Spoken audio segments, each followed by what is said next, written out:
Check out this sizzle reel.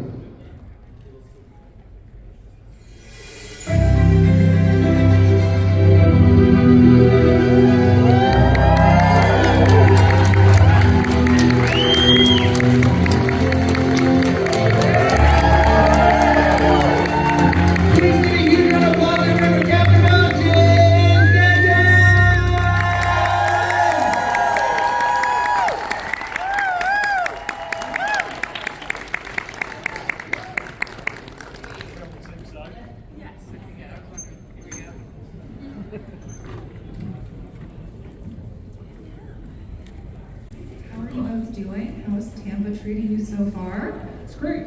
Yeah, it's home for me, so I'll just be home with a cosplay on, right?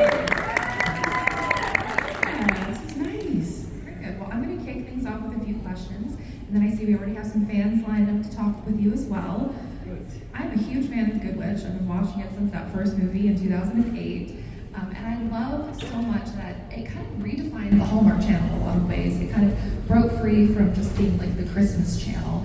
And I'm wondering for both of you, what was it like being part of a show for so long? And for you, I mean, it was like 13 years.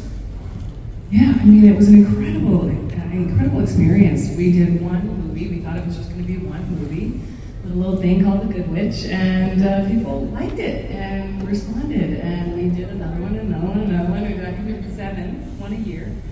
And then when I think I was on Army Wives at the time, and that ended, and they said, "You want to turn it into a series?" And we got to bring this guy on, and we went for another 7 years, which was amazing. Yeah, I was late to the party. Yeah, it was fun because I was familiar with the movies, of course, knew Catherine's career. And then when they decided to make it a series and just called me out of the blue, I was really surprised. And I said yes pretty fast. So yeah, a good 7 years. And Catherine, for you, you also executive produced on the series. And I'm curious, like, what kind of producer are you? Or how hands-on? Mean, very mean. I'm tough. Get that guy out of his trailer. Oh, this is the worst. No, it's funny because it's more just like you have creative input at that point, so you have some say in it. Like we had to recast the husband, Chris Potter, who was lovely but not available. He was on another show at the time, and it worked out great because we got to bring James on, and we had make out with him, which is just like. Except during COVID. They wouldn't let us kiss. That sucked. That really sucked. Worst year ever. Well, it did. We got to kiss twice in the whole season. Closed mouth. And you had to do an instant, what do they call those? Rapid test. Rapid test, right before the scene. So it's so romantic. That's why I'm about to kiss, I would stop, we'd go over and stick the thing up our nose. And then Gargle with Listerine. Wait the 15 minutes for the result, and then action. No, and gargle with Listerine and all this other stuff. Crazy. We're very lucky we got to shoot right through it. And a lot of people, of course, lost their jobs and couldn't work at all. And we were very fortunate. Nice. And I know when the series ended, it kind of felt final, but I am curious to know, is it final forever, or maybe somewhere down the line, maybe something, another movie, a little follow-up?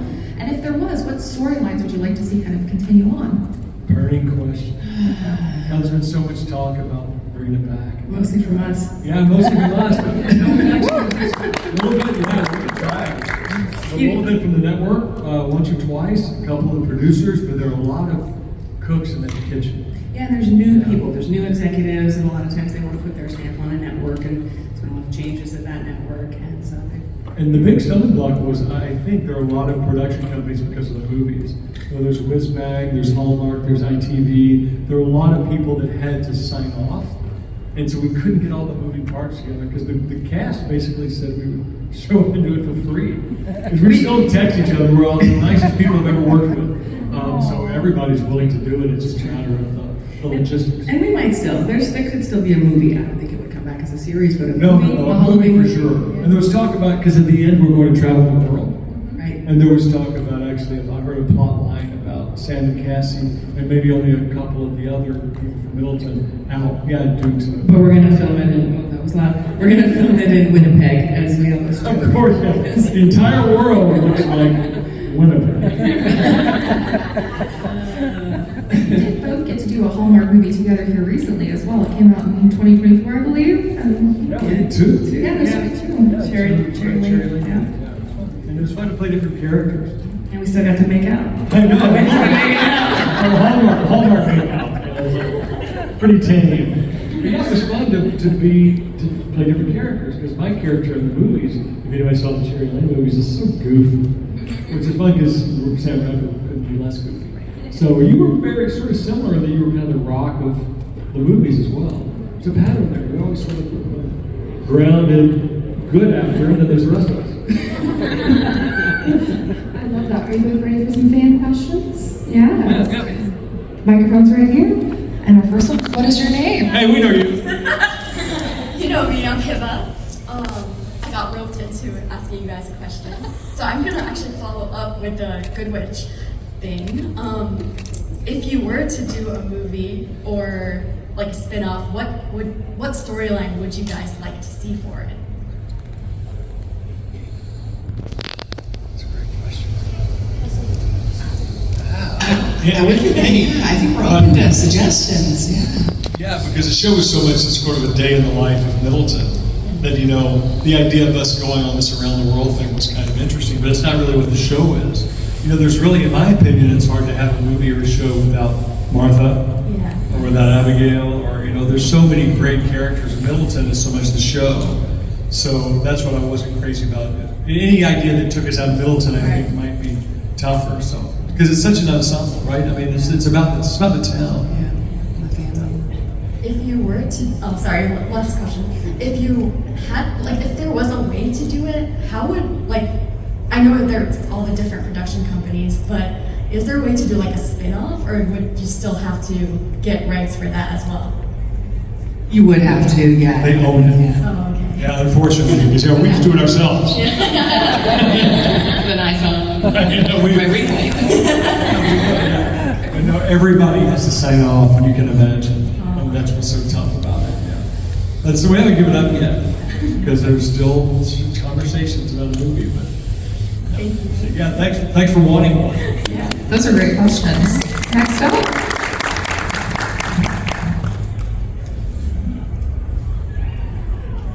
Hey,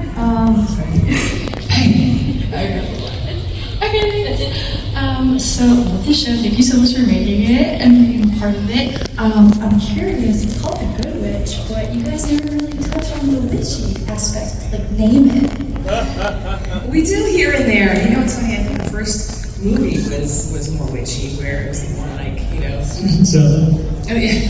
then we became the. very witchy in season 7. I don't know what happened. You're right. There wasn't much witchiness. It wasn't No. witched. No, it definitely wasn't. It was implied in the beginning, and then I think Hallmark, maybe again, another change of the people that were running the network, maybe worried about that being too witchy, and then they pulled that back, but then I just became someone who gave people chamomile tea, candle, I think the writers and maybe the network was a bit confused here and there, but yeah, it would have been nice to be a little more witchy. I thought it was cool because I have some family in Georgia who are a little bit scared of witches or something, so I felt like it was nice because it invited lots of different people to watch it, I guess, you know, didn't feel witch kind of. Yeah, and I kind of liked it. I heard other people say that it was not on the nose. Like it's Good Witch, and then you watch the show, and it's not what you expect. So there's something to that too. But there were a lot of storylines where you were almost clairvoyant, where you sort of had a sixth sense. Intuition, Intuition, yeah. Okay, and last question, would you say that your cousin in the show, she was like maybe a chaos magic witch? A what? Like a chaos magic witch? Chaos. Chaos, she kind of was that, oh yes. In the movie, We call her the bad witch. had voodoo dolls. Yeah. The movie was dark. Yes. compared to the That's series. what I'm saying. We had some movies or seasons where it was more witchy and some where it was less, but yeah, she had voodoo dolls and casting spells. Yeah. Thank you. Yeah, thank you. Thanks. Next up.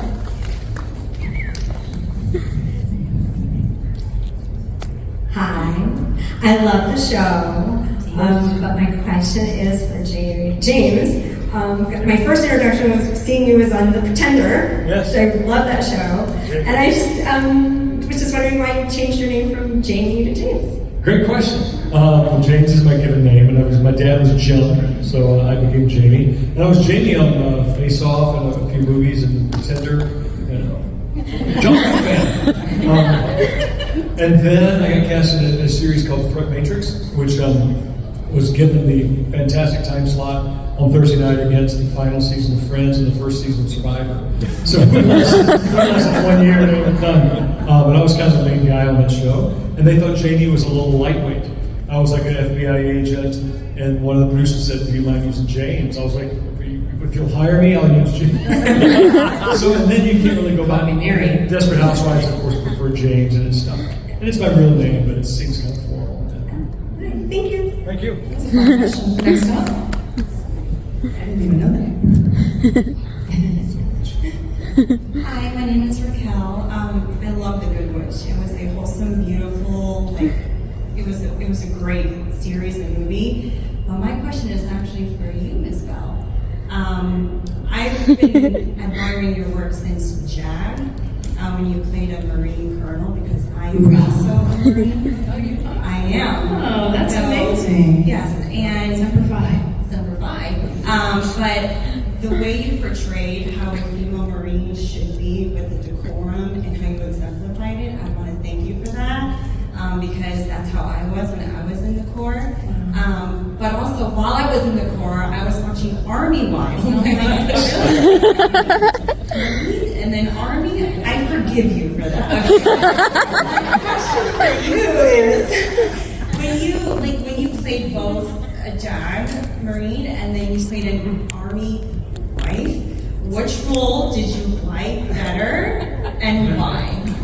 No pressure. Oh, yeah, the way you said Army wife. Army, so we're like, oh, you know. So much rivalry. Yeah, I a know. lot. I know, of course. Say Marine. Of course. Honestly, Marines, I have such a soft spot in my heart for Marines. I mean, I did play one for 9 years. And it was so much fun because on JAG, between the Navy and Marine rivalry that Harm and Mac had, Don Belisario, who created the show, who's actually turning 90 next weekend. Wow. He was a Marine, so you could tell watching that show that he favor the Marines a little bit more. So I for sure have. I know. There is definitely a decorum and just that honor and integrity that is quite special. So yeah, thank you for this. Thank kind you so much. That's a great question. Next up. Hi, Barbie. My name's Gretchen, and my question is, I'm assuming that you did a lot of filming in Canada. So did you come to really like the area that you filmed in, and have you since gone back and vacationed there a lot or made friends in that area and just kind of made it a second home kind of thing? That's what I'd like to know. Either of us or Kathy? Both of you. Yeah, I've only been back a couple of times. Friends, the cast, we've all stayed friends. I'm very much in touch with all those guys. They're mostly in Toronto. We shot in Toronto almost exclusively, except our locations right in Hamilton, if anybody knows the area, Dundas. And I did kind of fall in love with it, and I miss it a lot, but I'm in LA, so there's not much reason to go there. But we were there for 7+ years, so yeah, you get attached. Yeah, it's so beautiful. And I did this up in movies before, so I was always in Toronto.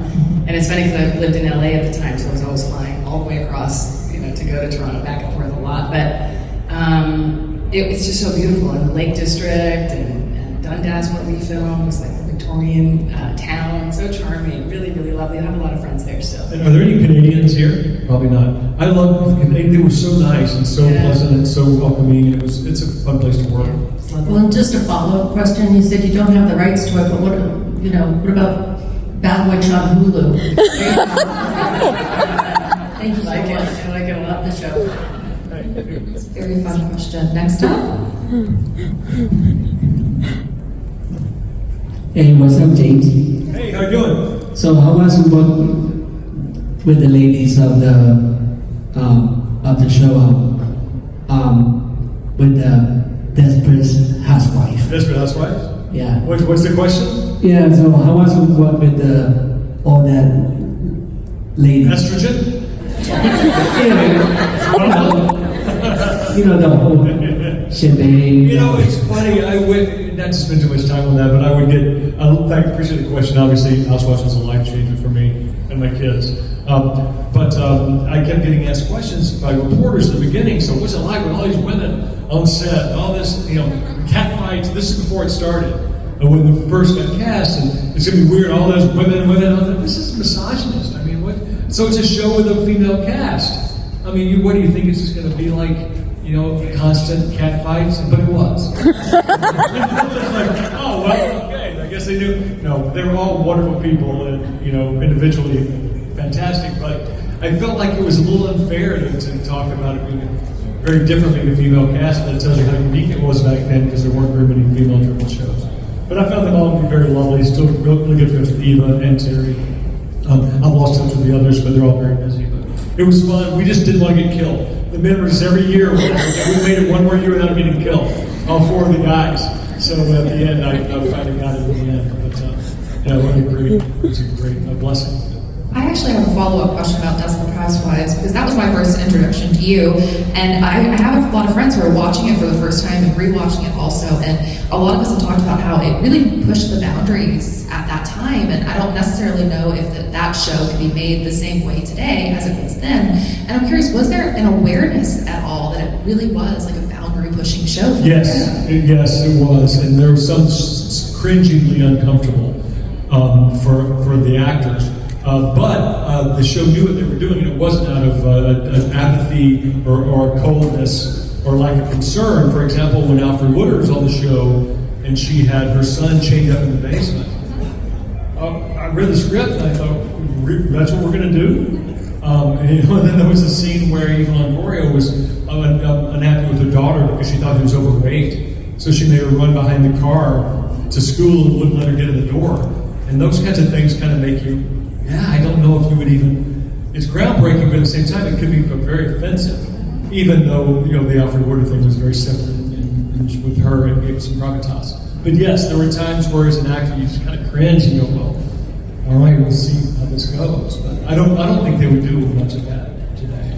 I know they're still trying to make a spinoff for it's still running. Yeah. So, in fact, my daughter commented about this scene with Eva's character making her daughter run behind the car. She was like, I can't believe you got away with that. It was certainly edgy. Definitely. I see we have another fan question right here. Hi. My name's Adriana. I was just wondering if there was a moment for both of you just in life that you could bottle up, like a moment. It doesn't have to be all of your favorite moments, but a moment that you could just bottle up and keep. What would it be?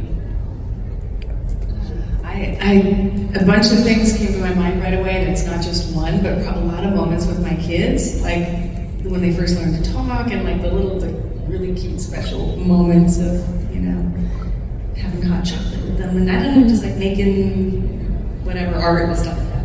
Yeah, it's funny. I wondered if you meant professionally or personally, but it tells you a lot that both of us immediately went to personally, because mine was instantly which of the kids' births.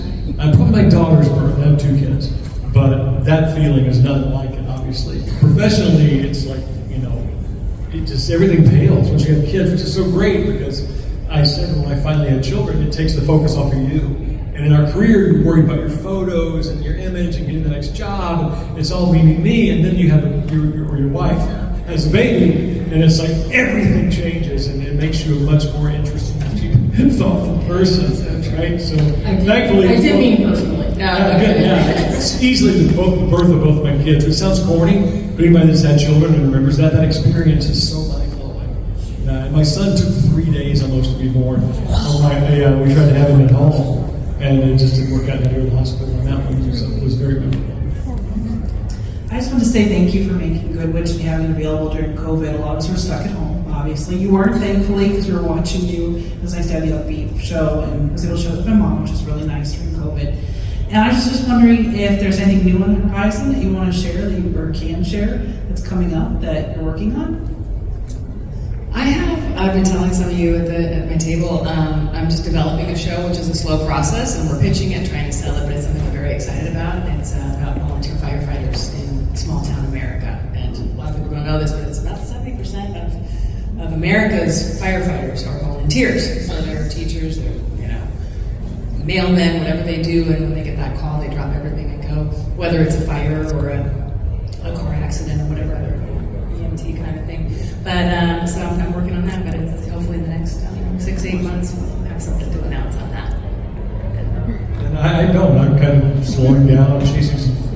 theater things, which is always was my first love, which is how I ended up being an actor. So I'm trying to pursue some of that now. But yeah, that's about all I've got going on, which is I'm okay with at my age. I'm going to follow up on that note because I love when actors talk about theater. And a question that I love asking is, obviously when you're at these cons, you're usually signing autographs for maybe one or two big projects that everybody's coming to see. But what project have you worked on? Either maybe it's Good Witch, maybe it's a theater show, maybe it's something you did when you were in community theater as a kid that had a profound impact on you that still kind of lingers inside of you. I did a movie called Grace Unplugged that was in theaters for a while. It was actually not on TV, and it was a father-daughter story about the girl was AJ Michalka, Allie and AJ was the lead, and it was a Christian movie, and she was like sings in the church or in the gospel choir or whatever, the worship choir, and she runs away to try to be Miley Cyrus and falls into a lot of the traps of dangerous Hollywood. And as a dad, I chased her out there, and I was a former rock star in the movie, and I tried to get her back. And it was a really touching father-daughter thing. And it kind of stuck with me because my daughter's also a musician, and so yeah, that was really fun. If you're all interested in that storyline, it's called Grace Unplugged, but it's a sweet, sweet movie. Yeah. And I cried like a baby. And I used to not always. When I first really started acting, I couldn't make myself cry. And you're told to never fake it. If you're not crying, don't cry. Don't pretend to cry, and do something else. And I never could, so I just always avoided those scenes. As soon as I had kids, I cannot cry. I cry in scenes I'm not supposed to cry in.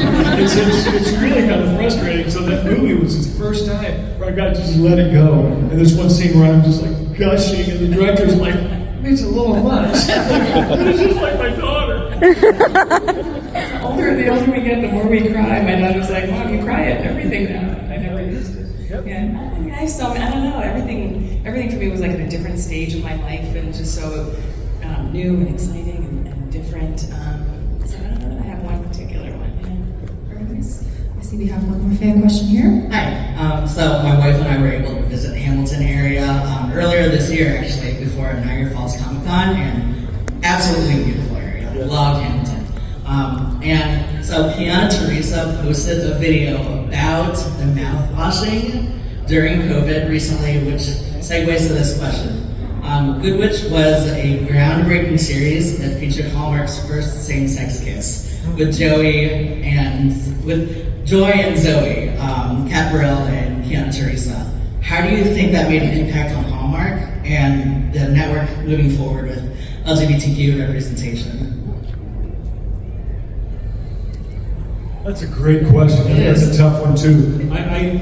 Because everybody has very different heightened emotional reactions to that stuff. I say that stuff meaning anything progressive or anything new or groundbreaking.